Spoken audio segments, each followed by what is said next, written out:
Yeah, I was so excited about going on this wild camp up in the snow, and now I've got some new kit I wanted to try out. I've got this coat that basically, I mean, look at it. It's all down mountain equipment. Beautiful, beautiful. I've tested it out just in normal cold circumstances. It's really, really warm, and it just bags down in a bag like that, squashes down, so that's fine. I've got a Montaigne like little hat to put on, so I had this ready to put on and test it with wind chill, so I was quite keen about that. It's all toys for an old man. And then I had my Fjordhaven hat. This is a down hat. Goodness me, look at me, right? Ready for all the elements that were going to be, and it squashes right down as well, so that's more to keep you warm when you're stationary. But yeah, was it to be? Not this time.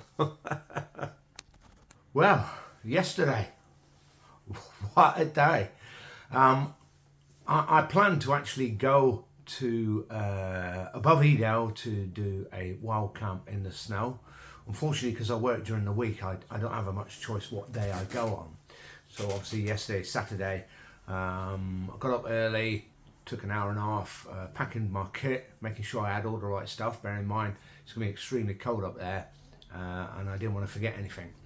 I expected a nice dry day, lots of snow, little bit of wind, get some good photography, maybe a bit of fog, and that'll be it.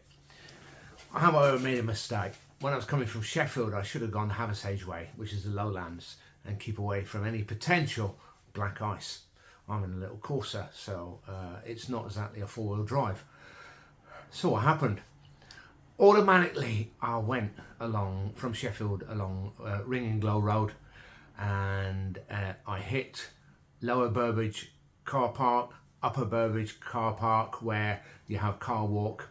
Instantly, I hit the snow and the dreaded black ice. And I thought, oh my goodness. Then I saw a car crashed into the wall, abandoned. Then I saw two cars that had just crashed into each other right on that corner. And I thought, oh no, I'm committed. So what I did was, instead of going right towards Lady Bower Reservoir, I thought, let's just go in higher, it's going to be worse. Because I'll go down that dip towards that big car park where they do all hang gliding, and then I've got all that little road. It's just going to be massively dangerous. I thought, right, let's just park up where these other cars are parked, and decide whether I want to go down towards Hathersage along Ringinglow Road. Bear in mind, there's a massive drop on one side, and there's nothing to stop you from going down there if there's black ice. So I just stopped, ummed and ahed, and did a little bit of film, and that's where you'll see this clip. The temperature's fine. It could be a lot colder. I've got all the gear, it's not a problem. I'm used to doing a wild camp, but it's not that. This road is pure ice. I'm in a little course there, and along there, 3 cars around that car park, they've smashed, they've lost control. So I'm not too keen about going on under these conditions. If I can get down there, other cars are going down there, that's the only thing I can say, and hopefully it will be safer. I'll try and go down there, and I'll go the Hathersage way towards Edale, but that'll be fine. But any sign of a problem, I'm just going to stop. Simple as that. Now, having done that, I saw a lady go down in a small white car. I saw some cars come up, and I thought, you know, it's only the best way forward, because I don't want to go back towards Burbage where those crashes are, because it's liable I'm going to end up being one of those victims. So I thought, let's go down. Go on then. Let's just be really careful and go down. What happened was, I found the lady in the white car. Her car was slightly skewed. She had her emergency flashes on, and she was in trouble. She did inform me that she'd actually lost control, and it was quite terrifying. So she decided just to stop, which, to be fair, was the wisest thing to do at that moment.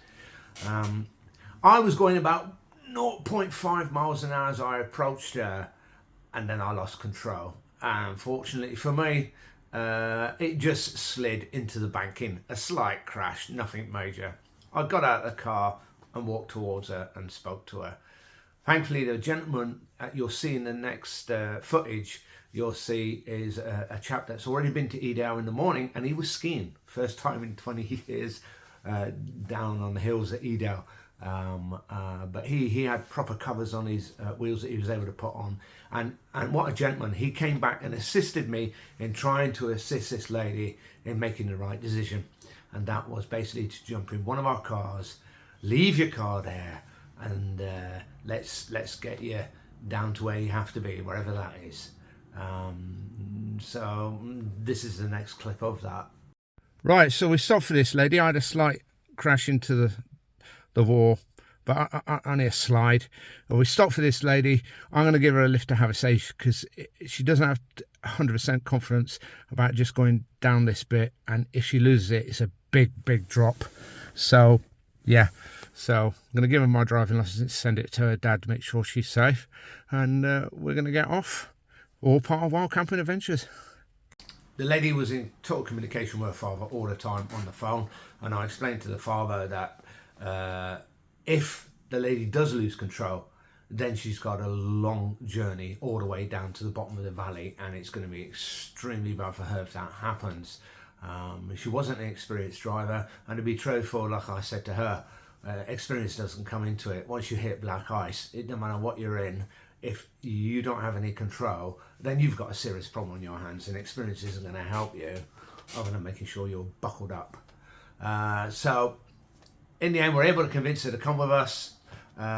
Just for her own safety, I gave her my driving license, asked her to photograph it and send it directly to her father, let her father look at it, showed her other means of identification, just to make sure she was safe and felt safe. And her father agreed for me to take her. I was going to take her home, but she said she'd rather go to work in Hathersage, so I was able to make it and take her there. So it was all good in the end. It took a long while for us to convince the lady to make the right decision there.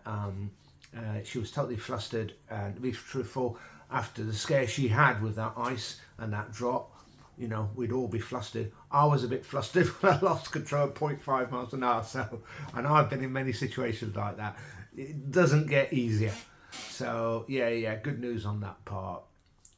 Right, just dropped off Hathersage. She works in a hotel around here, and made sure her dad's got my ID and proof of who I am. Never allow a woman in your car without them making sure you say who you are. So she felt safe. Good news, she's left the car there. Hopefully she'll be able to get it later. I survived getting down there, so I'm really pleased. Just waiting to get out of the garage, and we're going to make our way to Edale in the lowlands, so it's not going to be frozen roads and black ice. So happy days, all about helping each other. Well, after giving assistance to that individual who needed help, it's a bit too late to start wild camping. To be able to get up there in the daylight is almost impossible now, and I'd rather do it that way. Plus it's raining, it's pouring with rain, it's foggy. You see, I'm one of these type of people that like it to be either warm and dry or very cold and dry. And this rain, and it's going to be dark very soon, is just not viable for me. Do I regret helping that lady? Of course not, 100%. It could have been anybody. As you can see by the weather, I had the film here. It's pretty bad weather. So, nah, time to go home. And like I said in the video, I'm really a fair weather person. Now, I don't mind hot sun, dry days. I don't mind really cold, wintry snow. And no rain. A little bit of wind, that's fine for me. That's what I expected. Well, I was wrong. I did check the weather forecast, and now I have my fingers crossed. But in the end, it's just one of those things. So basically, I've had 2 failed wild camps. One due to illness, the second time because life gets in the way, and it would be immoral for any of us to leave someone, male or female, that's in distress and in a very potentially dangerous situation I was kitted for the environment. So was the gentleman, very kindly, I've forgotten his name, very kindly assisted me in helping that lady. But it had nothing to do with whether it's a lady or a man. If someone's in that situation, she wasn't dressed for those hills. She was dressed to work in a hotel as a waitress. And the only other thing I will say, I can add that I forgot, was I didn't put her in any danger whatsoever, because I had to make it past her car on that black ice again. And I took advice from the gentleman who'd already done it, to stay on the right hand side, stay on the grassy snowy edge, near the edge of the drop, don't go on the ice, and slowly make your way. So what I told her was, you stay there, I'll buckle up, if I make it, I'll stop round the corner, and then you come and get in the car and it's safe. So that's what we did, and it worked out. But hey, it's all an adventure, you know, and it's good for people to see that even us wild campers are actually helpful people, and you know, we're all too willing to help each other. So you never know what is in store for you when you go on a wild camp, or attempt to go on a wild camp. But hopefully, fingers crossed, next time I go on a wild camp, I'll actually make it. Thank you for watching. Goodbye.